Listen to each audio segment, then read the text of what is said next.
My name is Payal Solanki and आज मैं और मेरा पार्टनर दक्षिश सोलंकी स्टार्ट करने जा रहे हैं एक ऐसी लैंग्वेज के ट्यूटोरियल्स जो कि सभी लैंग्वेजेस की मदर लैंग्वेज कहलाती है, यानी कि उसको कोर लैंग्वेज भी बोलते हैं क्योंकि सभी लैंग्वेजेस जो अभी सब लैंग्वेजेस चल रही है मार्केट में आईटी में, तो उन सभी लैंग्वेजेस को पढ़ने के लिए आपको इस लैंग्वेज का बेसिक्स तो मालूम होना ही चाहिए।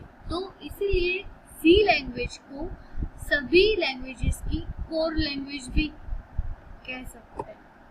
तो आज हम स्टार्ट करेंगे सी लैंग्वेज के हिस्ट्री और इंट्रोडक्शन से।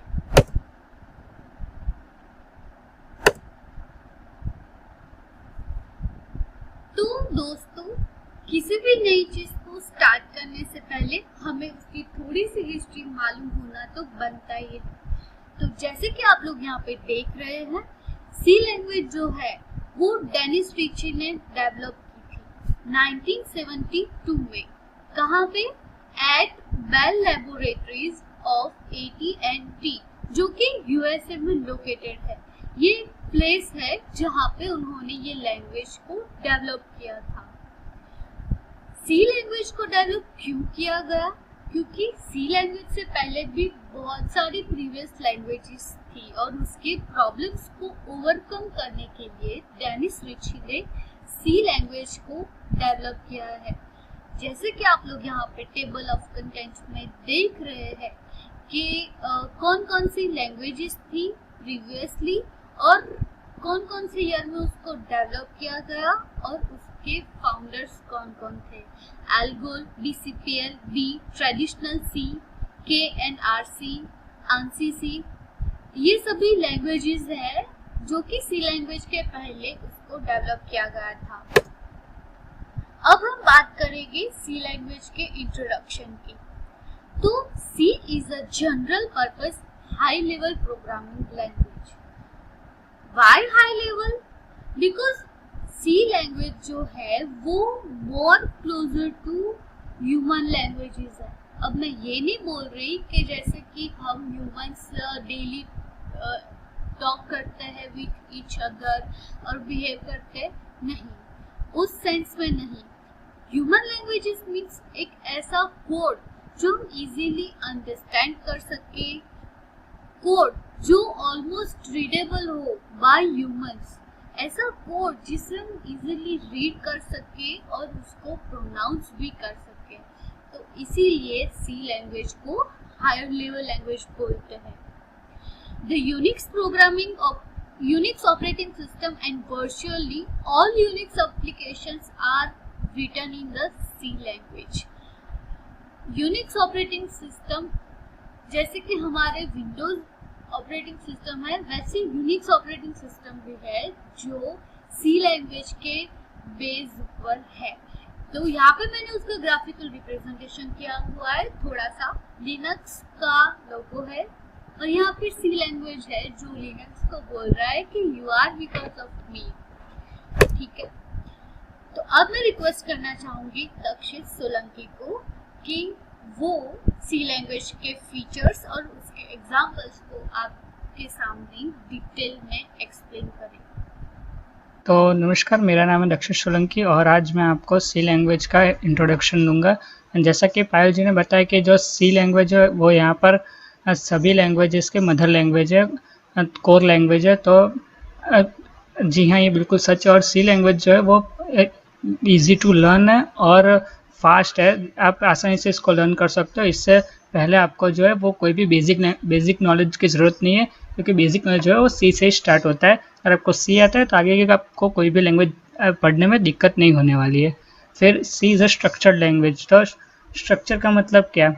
तो स्ट्रक्चर का मतलब ये होता है कि जो सी लैंग्वेज है वो आपके प्रोग्राम के पार्ट्स को डिवाइड करती है छोटे छोटे ब्लॉक्स में, और उस ब्लॉक्स को जो है इजीली अंडरस्टैंड करना हमें भी परवड़ता है और आपका जो कंपाइलर है, आपका जो कंप्यूटर है, उसे भी परवड़ता है। फिर आता है यहाँ पर C has a rich library. तो सी की जो लाइब्रेरी है वो यहाँ पर बहुत बड़ी है, मतलब इसमें बहुत सारे फंक्शंस दिए गए जिसका आप यूज़ कर सकते हो। आज हम सी लैंग्वेज पढ़ते हैं तो आधे से ज़्यादा फंक्शन तो ऐसे जो हमें मालूम भी नहीं और हमने कभी यूज़ भी नहीं किए, तो आप इतने सारे फंक्शन को यूज़ कर सकते हो और अपने प्रोग्रामिंग को जो है ईजी बना सकते हो। फिर यहाँ पर आता है डायनामिक मेमोरी एलोकेशन। तो सी जो है वो डायनामिकली मेमोरी को एलोकेट करता है। आप आपने कितने साइज़ लिए है, आपने कितने बाइट्स की साइज़ ली है और उसके हिसाब से वो जो है मेमोरी एलोकेट करता है। और उसके लिए आपको जो है पहले से डिफाइन करने की ज़रूरत नहीं है कि इतने बाइट्स है, वो अपने आप से एलोकेट कर देता है। और उसका जो एलोकेशन है उसके बाद हमें उसको फ्री भी करना पड़ता है। उसके लिए भी यहाँ पर इनबिल्ट फंक्शंस दिए गए हैं जो कि है फ्री, जिसका आप यूज़ करके मेमोरी को फ्री कर सकते हो। फिर आता है मशीन इंडिपेंडेंट लैंग्वेज। तो अगर आपके पास कोई मशीन है जो विंडोज़ पे रन करता है और आपके दोस्त के पास कोई मशीन है जो कि लिनक्स पे रन करता है, तो यहाँ पर ये ज़रूरी नहीं है कि आपको उसके मशीन पे जाके वो पूरा कोड फिर से लिखना है। आपको उसको कोड दे देना है और वो अपने मशीन में जो है थोड़ा सा चेंज कर लेगा, तो वो कोड जो है उसका मशीन में रन हो जाएगा। तो ये था यहाँ पर C has now become a widely use professional language. फिर आगे की हम साइड के बारे में पढ़ते हैं।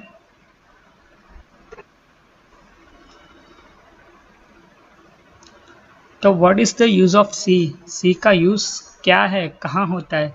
तो इसके कुछ हमने एग्जांपल्स लिए है। तो सबसे पहला एग्जांपल, सी को जो है अब यूज़ किया जाता है ऑपरेटिंग सिस्टम्स को बनाने में।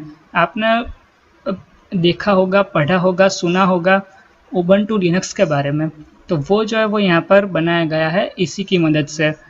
तो ये चीज़ें यहाँ पर। फिर आती है लैंग्वेज कंपाइलर्स।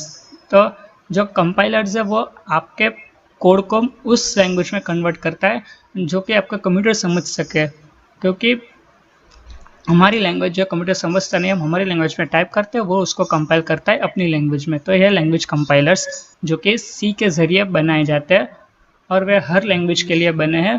फिर चाहे वो आपके लिए सी हो, C++ हो, जावा हो, या तक कि पाइथन का जो कंपाइलर वो भी इसमें ही बनाया जाता है। फिर आता है यहाँ पर टेक्स्ट एडिटर। जो टेक्स्ट एडिटर्स है वो भी इसमें बनाए जाते हैं। तो टेक्स्ट एडिटर सबसे पहले तो क्या है, तो टेक्स्ट एडिटर्स यानी कि आपका नोटपैड, वर्डपैड, उबंटू में Gedit, तो ये जितने भी आप और पता नहीं कितने हैं, जितने भी आप जानते हो वो सारे के सारे जो है इसी में बनाए गए हैं। फिर आता है प्रिंट स्पूलर्स।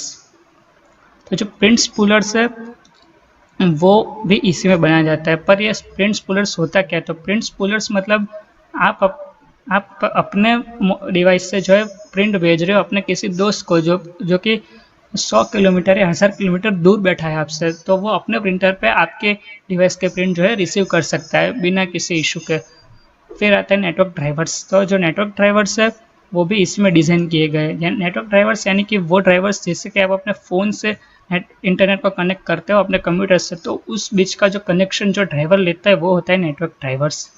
फिर आता है डेटाबेसेस। तो डेटाबेस डिज़ाइन करने के लिए भी जो है इसका यूज़ किया जाता है। आपने MySQL के बारे में भी कहीं ना कहीं सुना होगा, पढ़ा होगा या फिर सीखा होगा, तो वो जो है डिज़ाइन किया गया है इसी के अंडर। फिर आता है लैंग्वेज इंटरप्रेटर्स।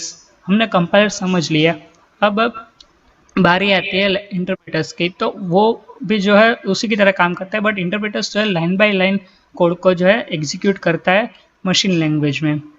तो ये था what is the use of C. अब मैं पायल सोलंकी को रिक्वेस्ट करना चाहूँगा कि वो आपको स्ट्रक्चर ऑफ सी के बारे में बताए। सी प्रोग्राम के स्ट्रक्चर को पढ़ते हैं।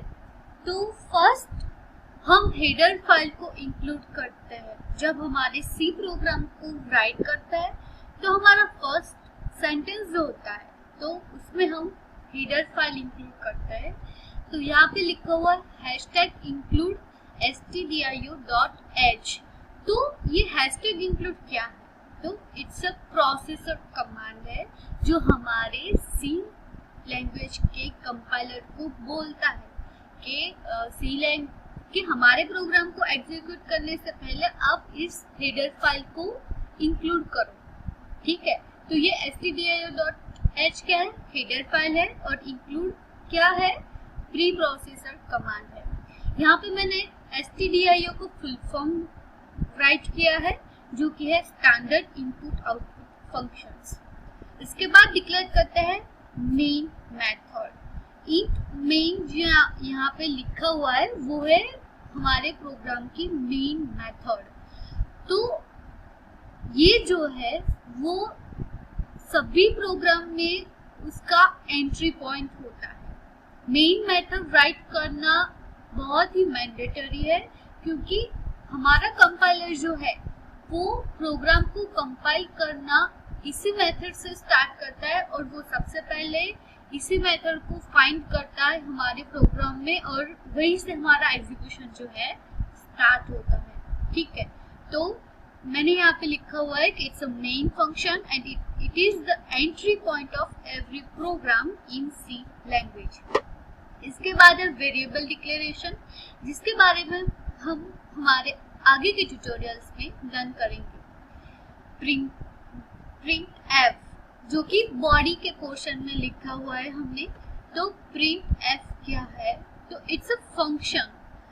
जब हम हमारा प्रोग्राम राइट करते हैं किसी आउटपुट के लिए, तो वो आउटपुट हमें कहाँ दिखेगा, तो कंसोल पे दिखता है और वो इस प्रिंट एफ फंक्शन के जरिए हम हमारे आउटपुट को कंसोल में देख पाते हैं। तो it's a function used to print output data on the console. और उसके बाद है रिटर्न। ये एक स्टेटमेंट है जो हमारी ऑपरेटिंग सिस्टम को बताता है कि हमारे प्रोग्राम का एग्जीक्यूशन जो है वो सक्सेसफुली रन हुआ है कि नहीं हुआ है। तो 0 लिखा है यहाँ पे, तो इसका मतलब ये है कि हमारा प्रोग्राम सक्सेसफुली एग्जीक्यूट हो चुका है। अगर हम रिटर्न 1 लिखते हैं तो इसका मतलब है कि हमारे प्रोग्राम का एग्जीक्यूशन जो है वो अनसक्सेसफुल हो चुका है। तो इट्स अननेसेसरी सेंटेंस। अगर आप लिखना चाहते हो तो भी आप लिख सकते हो, अगर नहीं लिखना चाहते तो आप नहीं भी लिख सकते हो। तो रिटर्न स्टेटमेंट का कोई इश्यू नहीं है, पर ये मेन चीज है कि आपको हेडर फाइल इंक्लूड करनी है, मेन मेथड को डिफाइन करना है, जो वेरिएबल्स यूज होने वाले उसको डिक्लेयर करना है, और आउटपुट देखने के लिए आपको प्रिंटफ फंक्शन का यूज करना पड़ता है। तो ये था सी लैंग्वेज की थोड़ी सी हिस्ट्री और उसका introduction. Thank you so much guys हमारा वीडियो देखने के लिए। अगर आपको हमारा वीडियो पसंद आया है तो लाइक और सब्सक्राइब जरूर करें, और कोई डाउट हो तो प्लीज कमेंट सेक्शन में कमेंट करें। Thank you so much.